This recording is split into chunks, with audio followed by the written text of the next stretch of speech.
There are a surprising number of historical anomalies, which scrutinizes the current, often outdated explanations as to the possible origins of human civilization.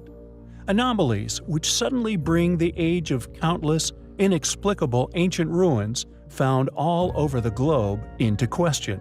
There exist inner circles of historical specialists who have quietly been battling it out over the authenticity of groundbreaking finds made over the ages, a smoldering cauldron of unavoidable controversies with frequent yet often failed attempts at discreditation.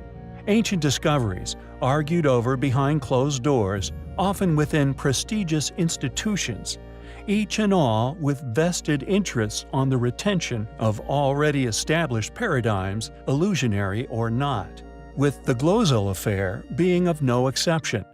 Possibly one of the most explosive discoveries which could be unleashed on the historical academic community.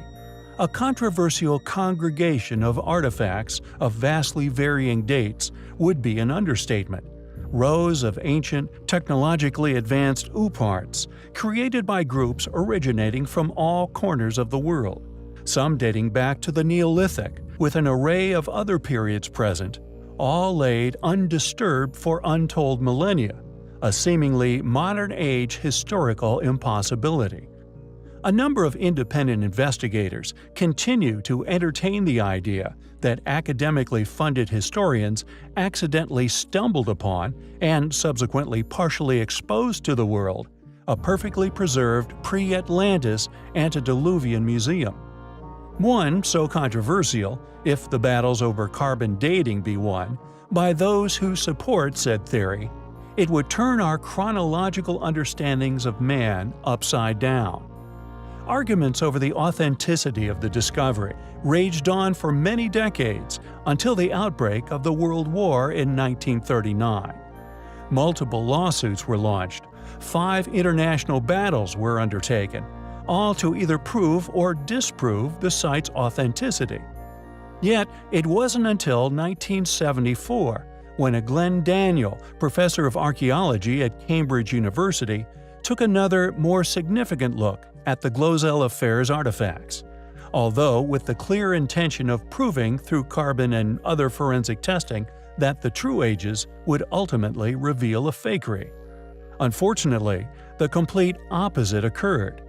What was doubly bad for Daniel regarding these peer-reviewed results was that the finds, one luckily buried by the war, had now been plucked from the archives and back into the forefront in the academic field of discussion, yet now with no way of receiving dismissal.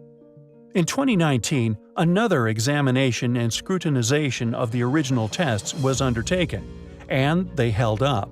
So, at a public symposium on archaeometry at Oxford University, details of further work undertaken by McCarroll of Edinburgh and Maydal, Denmark, claim to show that the age of the ceramics alone is unquestionably great and authentic. This is a site which is undoubtedly incredibly important, and one we will definitely be exploring again in the near future. We find the Glozell affair highly compelling. There are many unusual artifacts that can now be thankfully found within countless private collections all over the world. All of them currently unexplained by modern science. Stones made from pure oxygen, metal objects created in a zero-G environment, unexplained glass cups, slabs, and tools. The list grows, and our next artifact of interest could have even once resided within the legendary city of Atlantis. 47 pieces of a mysterious alloy many have attributed to a metal once known as orichalcum. A metal, many say, was only ever found within the once highly advanced city of Atlantis. Discovered within a shipwreck off the coast of Sicily, they were found during an expedition to a wreck believed to be over 2,600 years old. The ship was previously explored in 2015, when underwater archaeologists found 39 ingots of another mysterious metal, the details of which not yet released to the public.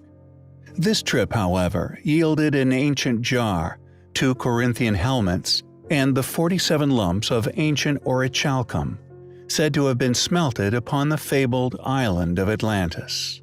Plato specifically described this rare metal as having been mined there. He even described a temple dedicated to Poseidon, having an entire pillar made from orichalcum.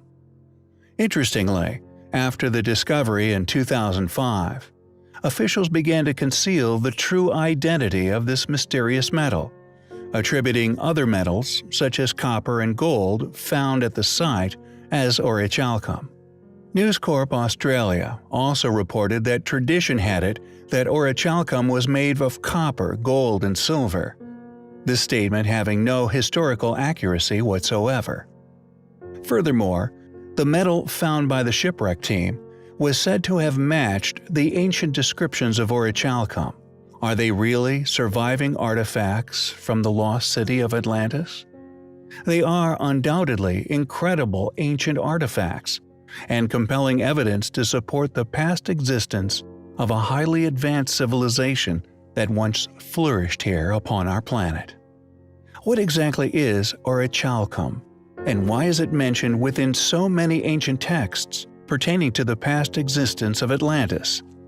And why are the dive team and the subsequent researchers of their finds so convinced of the alloy's identity? We find the discovery highly compelling. Our last video covered the astonishing ancient city found in Sri Lanka, which was somehow built atop an enormous rock formation. Known as Lion's Rock, it is a testament to the ancients' capabilities and determination. And our next location is just as incredible. Known as Nan Madol, it is an ancient site located within the middle of an ocean near to the Mariana Trench. What makes Nan Madol so incredible is the fact that the entire city was once built upon the water. An entire series of artificial islands, canals, and fortified city limits. What's more, the entire location is built entirely from enormous blocks of basalt and coral. Built using a unique set of sophisticated techniques not found anywhere else on Earth. The site's supposed original name was Son Nan Lang, or Reef of Heaven, and according to Gene Ashby in his book Pompeii, an Island Argosy, the ruined city is one of today's greatest archaeological enigmas and is sometimes actually called Atlantis or the Eighth Wonder of the World, or even the Venice of the Pacific. According to academia, Nan Madol was the ceremonial and political seat of the Saudalur dynasty, which unites the islands of Pohnpei's estimated 25,000 people until as recently as 1628. Set apart between the main island of Pohnpei and Tenwen Island, it was a scene of human activity as early as the 1st or 2nd century AD, with the perplexing megalithic architecture apparent only beginning in 1200 AD. However, comprising of almost 100 stone and coral-built platforms atop artificial islands separated by narrow channels, enclosed by an outer seawall, Nan Madol is an engineering marvel. A truly mammoth undertaking that, yet despite the enormity of the undertaking at such a distant time within history, there exists no records as to when, or most importantly how, Nan Madol was ever built. Additionally, there is no evidence of any quarries on any of the nearby islands or indeed the reefs surrounding the site. Where did these enormous rocks come from? How were they transported there? And how, or indeed why, was the site constructed on top of the reef? For a technologically primitive people, apparently placed a mere 1,500 years in the past, to somehow have created this entire artificial floating city made from enormous pieces of coral and basalt foundation, using techniques apparently not known prior to construction, yet somehow successfully constructing buildings that have lasted well over millennia, seems a rather ridiculous and extremely unlikely premise. Additionally, to have no evidence of a quarry anywhere to be found makes the whole complex that much more confusing. The total area of the enclosure is around 75 hectares, Walls were as high as 15 meters and up to 5 meters thick. The average weight of each stone is 5 tons, with some weighing as much as 50 tons. With an estimated total weight of columnar basalt making up the city's construction at around 750,000 metric tons. Nan Madol is undoubtedly an astonishing place.